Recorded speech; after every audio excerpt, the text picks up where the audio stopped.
Thank you, Mr. Speaker, for giving me this opportunity. Mr. Speaker, the decision in court is actually the issue. It's not even about discrimination against these people. It's forming an organization.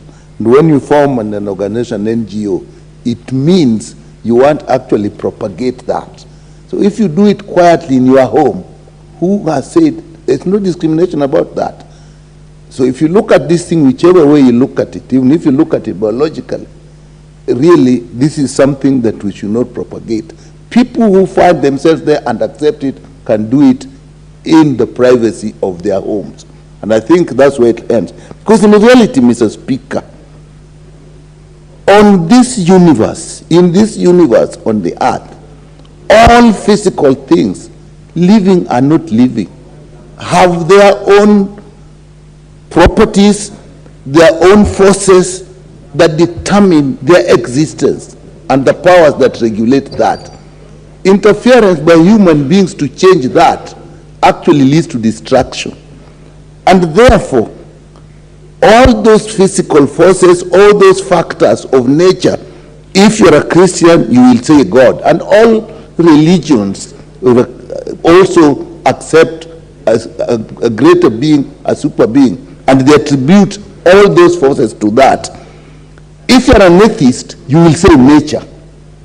And we all know that if you disobey nature, you actually will be extinct. What is the whole purpose of mating? We can call it sex because we add feelings to it, but it's basically mating. It is for procreation. There is no other purpose for it. So if you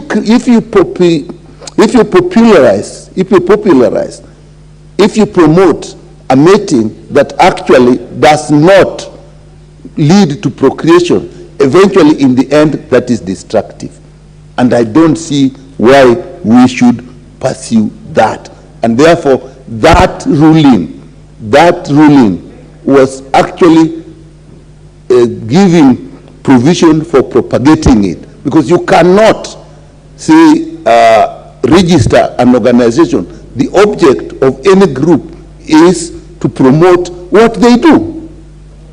And I think that is where they are. So these laws of nature, these laws of God, are then what human beings we then incorporate in our morals, in our cultures, and in our religion, and should also be in our laws.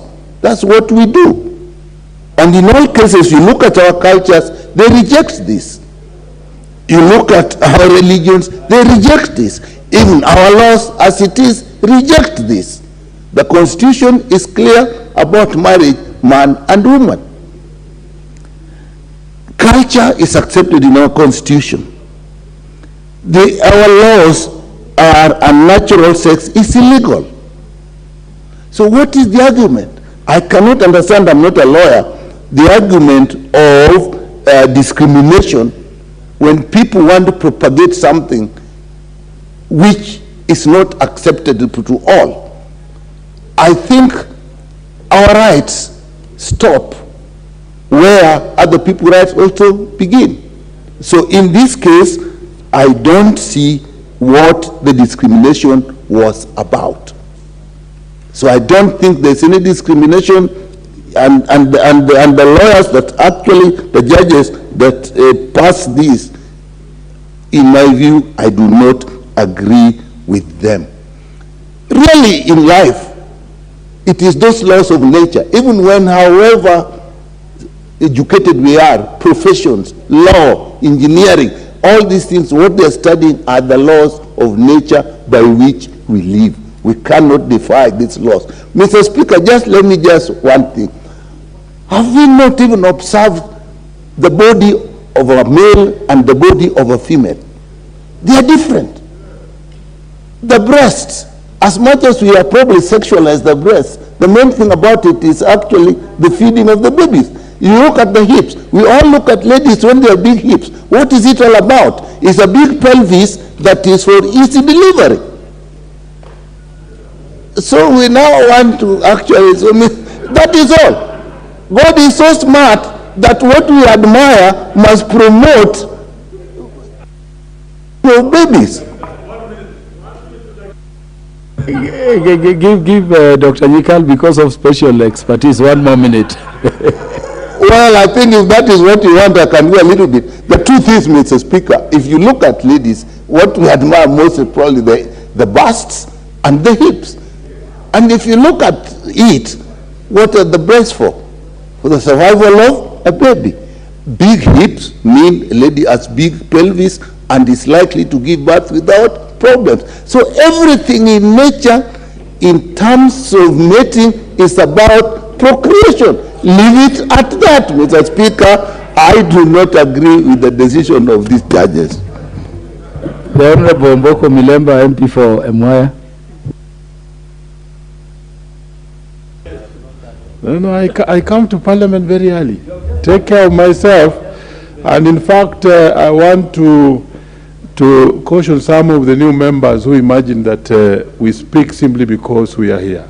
I would come very early, I would feed in my card. And that's exactly what I do.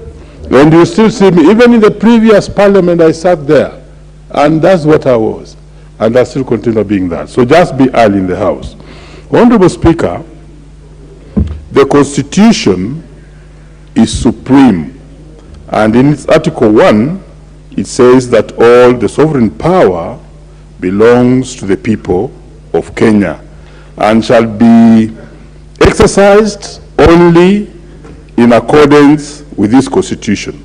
But 2 is very important, Honorable Speaker, that the people may exercise their sovereign power either directly or through democratically elected representatives. That is where I will begin and end. That the Supreme Court judgment, if it is not in line with this Article 1 and 2, then it's null and void. And be that as it may, I hear the voices from members who have spoken here, the media, the clergy, and other people in this country pronouncing themselves on this. This then indicts the Supreme Court. And the Supreme Court has taken a direction, Honorable Speaker, that is dangerous for itself. Because being the Supreme Court, it should be highly respected and revered.